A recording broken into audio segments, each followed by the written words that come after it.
Hello, everybody. Okay, so this week I'm going to talk a lot about the labor market and the demographics and the psychology and the moods and careers of the labor market. I also have a great interview with Lynda Gratton, which will come on in a minute. Lynda is a professor, business school professor at the London School of Business.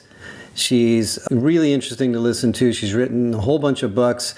I spent quite a bit of time with her a year and a half ago when she and I met with the King and Queen and a bunch of people in the Netherlands about the future of work. It was really fun.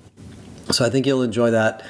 But the essential theme that I want to talk about today is the fact that we as organizations exist in a pool or an ocean of labor. And when the labor market changes, we have to change. And so there's two colliding factors that are taking place at the same time. One, of course, is labor shortages, which we've talked about a lot. You know, the low birth rate, the low fertility rate. In fact, I was reading this week that even in Sweden, where mothers get 48 weeks of paid leave, mandatory, and fathers get to work 75% hours at 100% of pay for the first 8 years of their children's lives, and daycare and education is virtually free, their fertility rate is 1.6. So all of these government policies that are trying to improve the fertility rate aren't really working. So we've got that issue. But the bigger one is that, as we talked about with Lynda, as people live longer, they have these careers where they move in and out of different roles. They go to school, they go to work, they go back to school, they change careers, they work part-time, they work as gigs, they work as contractors, then they go full-time, then they go part-time. We are now living in a world where that's possible. And I was challenging Lynda a little bit in the conversation, and she really believes in this, and she's been writing about it. I do too. I mean, I've been fortunate enough to have a career like that later in life, but I know a lot of you get thrust into part-time gig contract work because you get laid off or the company goes through a restructuring. That's really going to become the new norm. When I was at Deloitte, we did a survey, and it continues to be true. 60 to 70% of people under the age of 35 already do gig work, and there's more opportunities for gig work than ever. So as the workforce itself becomes more dynamic, or pixelated as I call it, we have to accommodate that in our companies. The linear career path, the hierarchical job levels, and the patience that we ask people to have inside of our companies doesn't necessarily work when the workforce is expecting more. And that is this issue that I've talked about a lot called employee activation, where the employees tell us what they want, we don't tell them what we want. And that is actually a great business strategy, because if you can accommodate the needs of your people, they're going to be more engaged, they're going to be more productive, they're going to spend more time with you. In the nursing and healthcare industry, for example, it's very common for, where there's a massive shortage, for companies to give nurses the opportunity to work 10 hours a day, 4 days a week, 3 days a week, very flexible shifts, childcare in the facilities if it's appropriate, so people can bring their kids to work and then they can work and visit their kids. Things like that you may think are strange, like a 4-day work week, are going to become common because they're going to be demanded by workers. Now, one of the aspects of this that's important is that, as I've talked about, the workforce demographics, or rather the population of the workforce, is shifting very quickly towards a much, much younger average. The average age is going to be, or rather the median is going to be around 31. In fact, I think it is now in the US, and probably lower than that in some countries.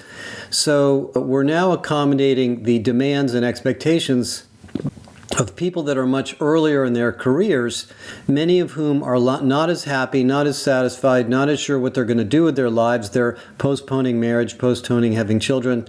And so our ability to give them a great social experience at work, a dynamic career, is essential to us running our companies well. And that flips over to the organizational side of what we call the dynamic organization, which I've talked about a lot. This comes up a lot. I've had this conversation all week. In fact, on Tuesday, there was an article in the Wall Street Journal about Bayer, who is now adopting an agile organizational model for structure, roles, projects, and work. I think we're going to be talking to the CHRO of Bayer in a couple of weeks. That's a big change for a massive pharmaceutical and science company like that. But Telstra did it, Unilever's done it, Nestle does it, other companies do this, and it is absolutely the future. The research we've done on that, which is very extensive, we did this in partnership with Gloat, showed that the dynamic organizations in the maturity model we developed are 7 times more successful at innovation, market leadership, profitability, and all sorts of financial measures than those that are what we call static. And everybody has to be dynamic. By the way, speaking of dynamic stuff, one more thing before I let you talk to and hear from Lynda. We also are beginning to see the dynamic nature of the tech industry. I'm going to be speaking at the Unleash conference in May out here in Vegas, and then also at the HR Tech conference in Europe in May. And I have to tell you, AI is very, very scary what's going on. 2 major AI companies collapsed this week. One was more or less acquired by Microsoft. The other one just disintegrated. And the essential issue is that the cost of running AI, the compute power needed and the platforms needed is so massive that if you don't have billions of dollars, you can't create an AI platform company. And that means that the application companies are going to be huge, but the platform companies are going to be much fewer in number. And, I think this is just venture capitalists beginning to come to grips with where the market's going. So that's another example of how dynamic things are. We'll talk about AI more in the next one. So anyway, I want you to hear a little bit about what Lynda's got going on. She's got a lot of really important perspectives on the changing nature of the workforce, the impact of the 100-year life, and her particular perspectives on what makes people successful in these new world we live in. We have a lot of just absolutely incredible stuff happening for Irresistible this year. The conference is already more or less half sold out, so there's only 450 seats. It's really designed for senior HR leaders in your teams. We don't have vendors there. We don't have consultants there. So if you're in the HR profession, I hope you can come. And I won't go through the whole agenda for you right now. So let's listen to Lynda, and then I'll wrap up very quickly at the end. Have a good week. I've got some really cool stuff to talk about next week as well. Talk to you later. Okay, Lynda. So we met more than a year ago with the King and Queen of the Netherlands, which was really exciting. It was. Why don't you just briefly tell everybody who's listening to the podcast about your background and what you do. And then I want to talk about the 100-year life a little bit, because that's what I know you as one of the most famous things you've done from my perspective. Well, I'm Lynda Gratton. I'm Professor of Management Practice at the London Business School, and I've written 10 books. And my real focus of attention is how is the world changed, and how is it going to change? And so I look at a whole bunch of questions about demography. I look at generative AI, as we all are doing. And then more recently, I've been looking at freelancers and really what's happening with that. So anything to do with future of work, I'm always fascinated in. 10 books. Wow.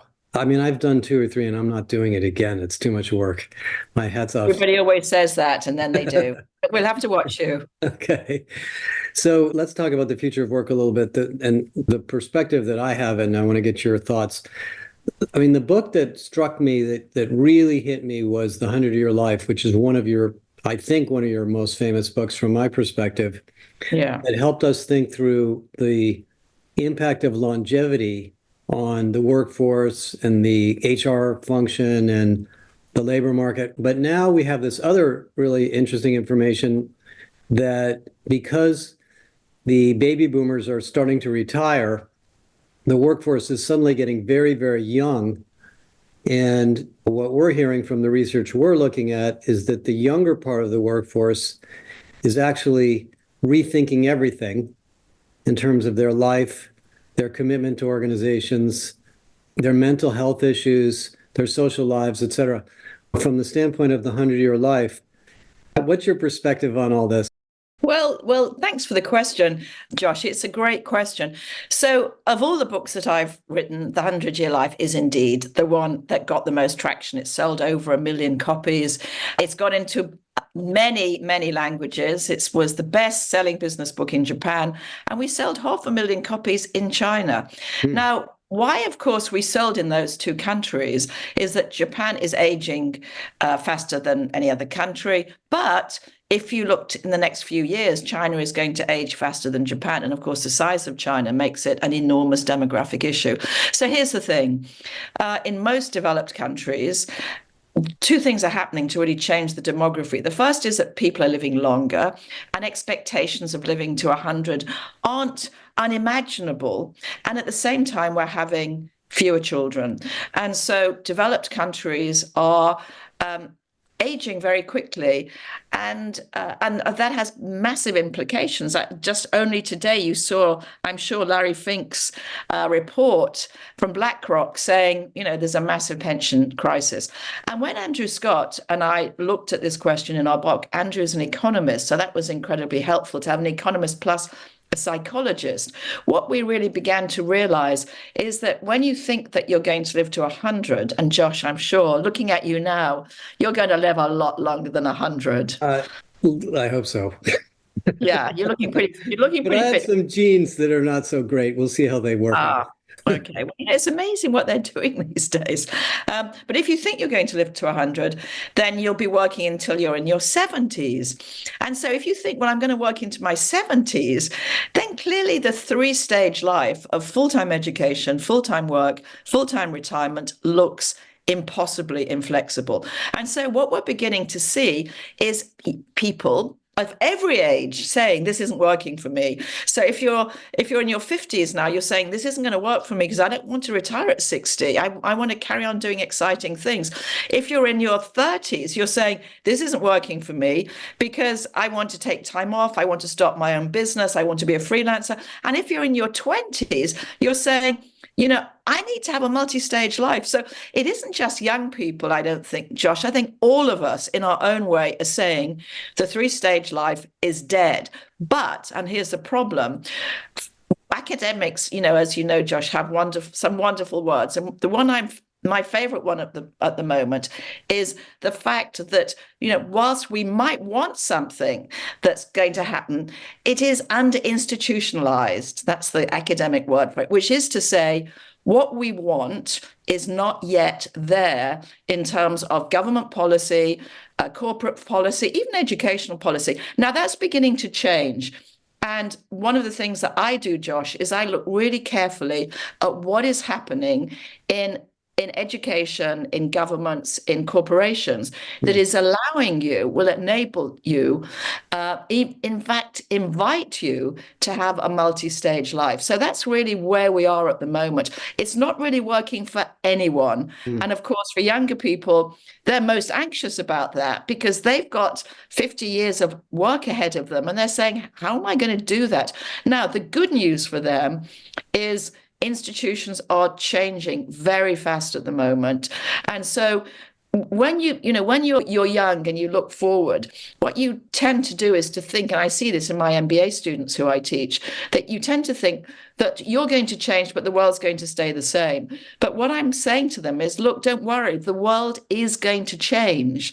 So it will change. And we're already seeing some of the changes. There's this interesting theme we picked up, Lynda, that is exactly aligned with what you're saying, which we call employee activation. And the idea is that rather than employees accommodating the job, the employees are asking the job to accommodate them. Yeah. You know what I mean? And I think that sense of pushback is starting to hit the CHROs, the CEOs, the managers in companies, and they're realizing they have to just adapt to how they hire people and how they develop people and how they move people and how they give people opportunities. But from your perspective, I mean, I talk to companies all the time, so I'm pretty familiar with what's going on there. What do you think the government or educational issues are that you advise some of these big organizations or big entities to deal with? And then we can talk more about businesses in a minute. Yeah. Well, I think, governments, one of the things that governments need to do is to encourage people to work longer and also to try and, think about ageism. Now, I know despite the fact that certainly in the US right now, you have rather aging leaders, the truth is that in many companies right now, over 50 is considered you're not going to be able to do this job, and ridiculous ideas about how your intelligence goes down and so on and so forth, which is completely unsubstantiated. And so I think governments are beginning to think about, well, how do we encourage people to work longer? As you know, Josh, sat on Prime Minister Abe's council in Japan for 3 years, helping them think about how do they forge a better way of thinking about people as they age. And it was interesting in Larry Fink's piece this morning that he pulled out Japan as an example of a country that's having a conversation about what happens when everybody ages as it's doing. So I think governments are changing. Education has really focused on young people. I feel embarrassed to tell you that at London Business School, we don't really do a great deal for people beyond their MBAs unless they come back as on our short executive programs. That's beginning to change. We've had a real conversation within the faculty about how can we encourage people, particularly our alumni, to come back and engage in education right the way through their life. And I think you're seeing, one of the marvelous things about markets, Josh, and you know this well, is they're very good at responding to needs. And one of the needs at the moment— Sometimes the educational institutions don't behave that way. yes. Well, they, as you know, are very much shielded from market realities. But even that's beginning to change. And even Right. one of the top So schools, somebody my age could go back to UC Berkeley and I could get an undergraduate degree in computer science or something with a bunch of 20-year-olds who are, basically gamers. well, or else you could. I mean, the program I teach at London Business School, which is about the future of work, I get in my classroom people from the age of 23 right up to the age of 50. And honestly, Josh, it's a fantastic, and from all over the world, 42 nationalities this time. It's a fantastic group. So there's a lot to be said for the generations spending time with each other. That's one of the ways that we overcome ageism, is that you hang out with a 50-year-old, or in my case, a 70-year-old, and say, whoa, they're pretty interesting. What do you think? So, I mean, I totally agree with you 100%. What do you think, given that you've been to Japan and talked to these other countries, if people go back to this, that they throw away the 3 stages of life and they start re-educating themselves at different points in their career, how well will employers accommodate that? Or, Yeah. First of all, it's expensive. It takes a lot of time. And if you're in the middle of your life and you have children or a mortgage, it's a little bit hard to do anyway. And then when you come back out of that, going back into the workforce, people are like, well, you're some old person who just went to college again. What do we do with you? Well, I think the points that you make are spot on, Josh. That there are issues that organizations face and individuals face. But let me give you an example of something that I find really fascinating. And this is the research that Diane Gerson and I have just finished. And Diane, as you know, was the CHRO of IBM. She and I have worked together before. We've worked together again. And we have a Harvard Business Review article coming out in May about freelancers. And what we've discovered is that actually, well, a couple of things. Firstly, right now, and as you look forward, up to 40% of people are going to work independently. They're not going to work full-time for a company. That's an astonishing number. And secondly, when we looked at that initially, we said, okay, well, they're just gig workers. They're people delivering or making our coffee or, cutting our hair. They're not. A whole bunch of them are skilled freelancers. And in fact, that's the group that Diane and I interviewed, and the companies that take them on. That's what we talk about in the Harvard Business Review article about skilled freelancers. And that, I think, is going to give people a great opportunity, because to be a skilled freelancer has got 2 benefits. One, of course, you have more autonomy. But secondly, you get the opportunity to work across different types of companies. And that means, you're not just stuck by understanding retail banking, for example. You're also understanding what's happening in the pharmaceutical industry, or, just the sort of breadth, Josh, that you've experienced, because you've looked at many companies as I've done, but most people don't. So I think we are beginning to see the institutionalization of a more flexible way of working. Okay, so let me ask you about that. So most of the people listening to this podcast are HR people, but there's going to be others. So personally, I was thrown into freelance work by force when I was laid off. So I learned about it and became comfortable with it. But most people who've worked for a company for a long time struggle to figure out, how do I get a client? How do I engage with a project when I'm not in the company and I don't know everybody? I don't have an office. Is this the new skill set everybody's going to have to learn? Well, interestingly, and I know you and I are following the technology very carefully at the moment, Josh, but the reason why this is happening is because of platforms that are bringing together individuals and organizations. So there are currently, I think we found out there were 500 platforms in the world right now that allow you both to find a company that you could work with on a project. And there are also platforms like A Team that actually bring teams together and then hand them over to the company and say, they'll do your PR for you, or they'll do your new media strategy. So it wasn't going to work. I agree with you. And I certainly wouldn't have wanted to be a freelancer. But that's changing fast. And if you ask young people, as some of the studies have, do you expect to be working independently? I mean, I think it's 60 or 70% are saying yes. When I ask my MBA students, how many of you are expecting to have a portfolio life where you do lots of different things at the same time? About 70% put their hand up. And I said, yeah, I know. But what you're doing is doing it when you're 60. They said, no, we're going to do it now. So a portfolio life, that's a great phrase. I like that. That's one way to think about it. So the problem that I've run into with people that do this, many people are sort of early retired because maybe they were forced out of a company they didn't want to be, but they just got stuck, is they're sole proprietors. They're stuck on their own. Maybe they're not, sort of a business development mentality. It's very intimidating. So you're saying that, I don't know what A Team is, but you're saying you think that people will have groups they can join to work together on projects without having to take a full-time job in a company? Well, I think there's also, by the way, it's lonely to be an individual contributor all the time.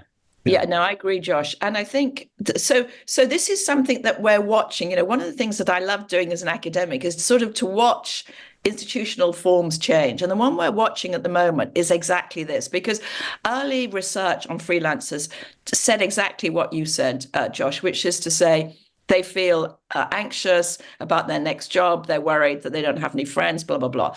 That's beginning to change. And it's beginning to change for two reasons. Firstly, because, as I mentioned, there are platforms that are reducing the friction between you and finding a job. And secondly, there are now communities of practice that are joining together so that you can, meet other people who are like you. Particularly, this is happening particularly in cities, and actually have friends and colleagues. Now, I don't think that people are going to be freelancers for the whole of their lives. When you think about a multi-stage life, this could just be part of it. But I do think that it gives the possibility of greater freedom. And I think in the end, that's what people want. If you're going to live 100 years, you're going to work until your 70s, you need some sort of independence, some sort of way of coming in and out in a slightly more independent way. Well, I completely agree. That's really interesting. I'm looking forward to reading this. So inside of companies, I'd like to get your perspective on what's going on inside of companies. So we spent all this time with big companies and HR departments. There's this massive interest in talent marketplaces, gig work inside of companies, and even job sharing. Like, a lot of companies are starting to realize, well, maybe you can do this job 3 days a week and somebody else will do it 2 days a week. So you can have the other 2 days to do things with your grandchildren or whatever it may be. Yeah. What's your perspective? I mean, my sense is this stuff's taking off as a whole new business model inside of companies and how to run their business. Yeah, no, I agree. In my last book, Redesigning Work, one of the cases I looked at was the case of Unilever. And as you know, Josh, they've got this third way that they've announced, which allows you as a full-time employer to work on projects. And I think the time that the point I asked them, which was last year, they already had 4,000 people signed up to that. I don't know where they are this year. I need to ask. But yes, I can see that people are trying to make that happen. Now, can I say something important about this, Josh, which I think is really important for our audience in HR? When it works because there are job flows which are understood. There are good productivity measures that are understood. And without that, it all begins to look very bitty. So my plea to HR is, if you want to do any of this, you have got to understand how work flows in your organization. You've got to understand what the tasks are, what productivity is. You need to be able to measure productivity. Without that, this flexibility doesn't work because leaders are worried that it means flexibility means lower productivity. And I have CEOs last week who said that to me. So in other words, there's this misconception that if I don't know what you're doing all day and I can't see you, you're not being productive. Well, and also that, if you're going off for a 4-month sabbatical or you're, taking other ways of coming in and out of the work, I need to understand what the project is and what your productivity is. So I think there is an issue of trust, but I think it's actually more fundamental than that, Josh. It's actually an issue that says, is the work getting done? And I think that this year, particularly, Josh, I don't know how you're seeing this. Certainly in my, in Europe where I am, there's a real push at the moment on productivity, a concern about the economics. And so HR has got to be at the forefront of saying to their CEO, look, this is going to increase productivity. It's not going to reduce it. Bravo. And that for me is a very big issue for HR right now. I completely agree. That's fantastic. Let me throw something at you that I believe is in the way of this. And we call this the industrial age versus the post-industrial age, if you've seen the stuff we've been doing. One of the reasons this is hard is because all of the infrastructure in HR was built around the idea of a job level, a job hierarchy, a functional hierarchy, and we measure your productivity by the number of widgets or whatever you're responsible for in this job, in this reporting to this manager who has another number of widgets that he's responsible for, right? That's how productivity is measured. So if we start moving people around, we have to measure productivity through projects or initiatives, right? Yeah. There's no infrastructure for doing that. The Workday doesn't know what a project is. SAP doesn't know what a project is. The financial systems don't know what a project is. Yeah. So I agree. And I think the other thing to add to that is skills, that you measure people by their skills. Now, if you want to look at best practice there, it's in two sectors, as you know. It's in the consulting sector that were always project-based. So McKinsey, BCG, totally understand about projects. And the second is some of the technology platforms. So, for example, we've written a number of cases about how TCS, which now employs, I think, more than 500,000 people, actually is entirely project-based. So this is really the point I was making earlier, Josh, about workforce, workflows. By workflows, I mean, where is the work happening? Who's doing it? And indeed, why are they doing it? Well, that's another topic, probably. The issue that we run, I get this. The issue that we run into is actually the financial systems were not designed to measure work this way. So we have, companies like TCS and Deloitte, of course, they do that because they measure the financials through project profitability. But project profitability isn't really measured by the CFO unless they are very enlightened in how they think about the company. Unilever, I think, in fact, I think Unilever spun off a whole company to figure out how to do the financial analysis of all this. Is the name of it. Yeah, I agree. So this is something that's worth watching. And in the last Harvard Business Review article that Diane and I wrote, which was about managers, we actually looked specifically at a company called Telstra, which is the big Australian telecoms, which is an entirely different industry, than consulting or TCS. And they had also become project based. So this is why, I say to the HR department function, you need to think about workflows. It's not just the finance department that are going to have to do that. It's actually the HR department really have to get their head around how workflows, why people do what they do, and whether they're doing the right thing. Just as an aside, Josh, you perhaps know that after the Microsoft data show that after the pandemic, the number of meetings that people had went up by 50%. So the first thing I say to any HR group I'm advising is get rid of the meetings. Number one, I that's agree. already. Too many meetings. So one more thing. I know we don't have a lot of time. I want to ask you one more question. This is kind of a little bit of a tricky one, but I'm sure you've got some interesting perspectives. So I was reading the World Happiness Report last week. If you've ever read it, you probably I have. Mm-hmm. So the sort of two things that struck me. Number one, the United States has dropped into the sixes. We're now number 23. Well, last year, I think we were number 10 or something. The second is youth happiness is far below older people's happiness in virtually every developed country. Yeah. And the authors made a big deal about that. They actually spent a lot of time talking about it. Yeah. What do you think? Is that this career issue? What's your perspective on that? I know there's many, many aspects to that, but I'm curious. Yeah. Well, first of all, if you take a look at the countries at the very top of their happiness, they're mostly the Nordics, and they're high tax countries with relatively low, low inequality. So, the data is pretty clear on that if you need to have a pretty strong social fabric of education, childcare, and so on for people to be happy. We don't have that in the UK. You don't have that in the US. But I think we have to acknowledge that the context is making a big difference to people's happiness.